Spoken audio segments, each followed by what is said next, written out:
பாட்டிமா சாப்பிட்டீங்களா எல்லாரும்? சாப்பிடுவாங்க. மணி 9க்கு மேல வச்சுங்க.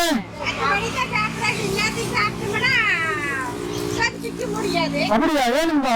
இல்லைங்கம்மா, முதல்ல சாப்பிடுவாங்க, அப்புறம் வேலை செய்யலாம். இந்த பழம் சாப்பிட்டுக்கோங்க. வயிற்றுல கம்பா இருந்தாதான், பசி இல்லாம இருந்தாதான் வேலை செய்ய முடியும். காலையில் வேணுமே வந்திருப்பீங்கல்ல, நம்ம சாப்பிடுறது நல்லது. சாப்பிட்டு வேலை செய்யுங்க.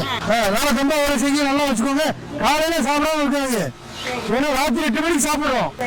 காலையில அப்புறம் எத்தனை மணிக்கு சாப்பிடுறோம் யோசிச்சு பாருங்க. 12 மணி நேரம் வயிறு காஞ்சா என்ன ஆகும்? தெம்பு இருக்காதுல்ல, தெம்பு வேணும்ல. தெம்பு இருந்தா இந்த வயசுல வேலை செய்றீங்க. சாப்பிட்டு தெம்பு வேலை செய்யுங்க, நல்லா இருக்கும், ஆரோக்கியமா இருங்க. எல்லாரும் அவசியமா ஓட்டு போட்டுருங்க.